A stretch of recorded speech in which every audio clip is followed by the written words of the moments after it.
I'm Nadia. I'm 50 years old. This year marks the 20th anniversary of my marriage to my husband, Chad, who is turning 55. We never had children and have always lived just the two of us. We both worked, so we had a fairly comfortable life, but that all changed about 10 years ago. Chad developed early-onset dementia. At first, it was just minor mistakes at work, and I never imagined it could be dementia. But the mistakes grew larger, like forgetting the date and time of business meetings, causing him to miss them, or forgetting the procedures of his work, making it difficult for him to continue. Even in daily life, he would forget where things were placed, how to change clothes, and his sense of direction was off, causing him to bump into things. Once, he left a kettle on the stove and almost caused a fire.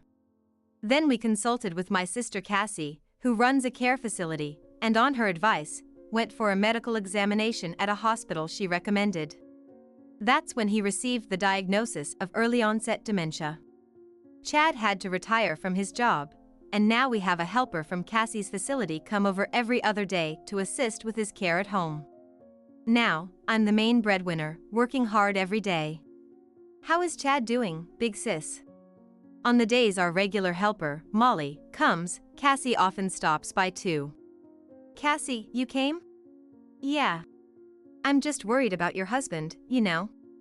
Since we started relying on Cassie's facility, she began to visit us occasionally, timing her visits before I leave for work. Ever since I was little, I always wanted a big brother, Cassie had said, and she's been fond of Chad since we got married. She was the one who took his diagnosis hardest. Despite being busy herself, her regular check-ins have been a great help. Thanks to Cassie and Molly, I can go to work with peace of mind, knowing Chad is well cared for at home. Without my income, our household would struggle, so I'm truly grateful to them both. But still, the burden of care falls entirely on me during the weekends when they can't come. Between managing work on weekdays and caring for Chad on weekends, I hardly have any time for myself. I hadn't realized how tired I was until a familiar nurse at the hospital pointed it out during one of Chad's regular checkups. We've known each other for nearly a decade, so she can tell even the slightest changes in me. Nadia, I know caring for your husband is tough, but you need to take some time for yourself too. I know, but it's hard. I could probably ask Cassie or Molly for more help, but I hate to be more of a burden. Wait. We just got a new nurse who used to work at a dementia specialty hospital in New York. Maybe she can help. Look, over there. The nurse pointed, and to my surprise, it was Maria, my best friend from school days. Maria was also surprised to see me, but we were glad to reunite. Maria, who had been an active softball player in school, still looked sharp with her short hair. Nadia! You haven't changed a bit. Maria! It's so good to see you. Maria told me she had returned to her hometown after her children were grown and she had divorced her husband. We should catch up over tea soon. Just then, Chad came out of the examination room in his wheelchair. Ah, that's my husband, Chad. I think you last saw him at our wedding. It's been a while. I'm Nadia's friend from middle school. Maria, bending down to meet Chad's gaze in his wheelchair, suddenly paused. Maria? Ah, sorry. Yes, I met Chad once at your wedding. Is that so? I'll be in your care then. Nice to see you. Chad bowed his head with a smile. Maria watched him with a somewhat meaningful look. Noticing my puzzled expression, she quickly smiled and stood up. I've cared for many patients like your husband, so I think I can offer some advice. I'm sure I can be of help, so please don't hesitate to ask. Sure, I'll definitely rely on you. Thank you, Maria. We waved goodbye and went our separate ways. After that, there were several occasions when I met Maria either to pick up Chad's medication or when he was unwell. Maria always looked at me with concern, but I pretended not to notice. A few months after reuniting with Maria, I was at the hospital with Chad. As Chad was called in for his examination, I heard a voice. Turning around, I saw Maria with a serious expression. Maria, what's wrong? Your husband just went in for his examination, right? Can I have a moment of your time? Sure. Maria led me to the counseling room. How's caring for Chad going? You're worried about me? Thank you. I talked about Chad's recent condition and how I was finding it increasingly difficult to cope without any breaks. Maria listened intently, and I thought she was just concerned about my well-being. But actually, Nadia. She began, and what she said next was unbelievable. A week before we met again at the hospital, Maria had seen Cassie, my sister, walking with a man in town while she was out shopping. She recognized Cassie but thought the man looked familiar. When Maria approached them, Cassie introduced the man as her boyfriend. When we met again at the hospital, I remembered he was your husband. I was so confused. That's why you looked so strange then. But Maria saw Cassie and Chad in town a week before our reunion, and Chad didn't seem to recognize her at all. I had longer hair then, down to my shoulders, and I was wearing glasses, so I looked quite different. That could explain why he didn't recognize her, but still. And there's something else that's been bothering me. Maria continued. According to her, Chad's responses at the hospital seemed unnatural for a dementia patient. She said his behavior reminded her of someone at her previous hospital who pretended to have dementia. The man I saw in town walked briskly, responded sharply, and seemed perfectly healthy. Could it be a case of mistaken identity? I don't think so. Chad has a mole under his right eye, right? The man with Cassie had the same mole. He seemed quite charming. Sorry, it feels wrong to say that about a friend's husband. Realizing her comment might be inappropriate, Maria apologized. But indeed, Chad does have that mole. It's unlikely that there's another man with a similar face and mole. Could it be that Chad has been pretending to have dementia for 10 years, and possibly having an affair with Cassie? It was hard to believe, but Maria was never one to lie. You know, I don't think this hospital is very good, to be honest. Eh? The doctors here aren't very skilled, and despite not hearing good things about this place, it still has a lot of patients. Don't you find that strange? That's why I think you should properly confirm whether your husband really has dementia or not. Maria said this with a serious look. Her words stayed with me, and I promptly bought a home camera from an electronics store. I placed it discreetly in the living room and bedroom to secretly record what happened while I was at work. I set it up so I could watch the footage on my smartphone during breaks. To my surprise, Chad's behavior was different from what he showed me. He moved around normally, without appearing lost or confused. Moreover, the footage didn't show Molly, whom we hired for care, actually providing any care to Chad. Furthermore, I discovered Cassie's frequent visits to our house while I was away. Their conversations were clearly recorded in the footage. Pretending to have dementia. Big sis hasn't caught on, right? Yeah, just doing what you said. Pretending not to know the date, or where things are, I've got it down. Acting like you can't write, or trying to go out at night saying it's daytime now, that's good too. Big sis is gullible, it'll make it even harder for her to catch on. Is Molly okay with this? Won't she spill the beans? Nah, she's fine. She's a divorced single mother and needs the money. I pay her a little extra, and she keeps her mouth shut. They laughed together and then, getting cozy, headed to the bedroom. I was speechless watching the footage. To think my sister and husband were plotting such deceit behind my back. I didn't want to believe it. But the evidence was clear in the video. Faced with this undeniable reality, I felt utterly lost.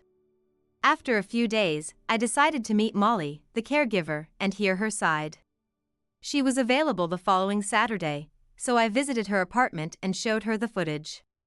Upon seeing it, she looked resigned and tearfully apologized to me. What's in this video is the truth. I'm so sorry for deceiving you all this time. She explained that she had taken the job under exceptional terms because she was desperate for work and had no qualifications. She felt she had no choice but to do as Cassie said. As Cassie mentioned in the video, Molly was raising her child alone and needed the money. But she was filled with guilt, knowing she was part of a deceitful act. That guilt allowed me to get her testimony.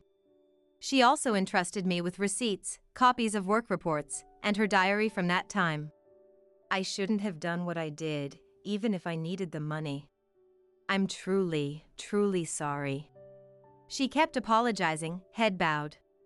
Armed with Molly's evidence and testimony, I decided to gather more proof.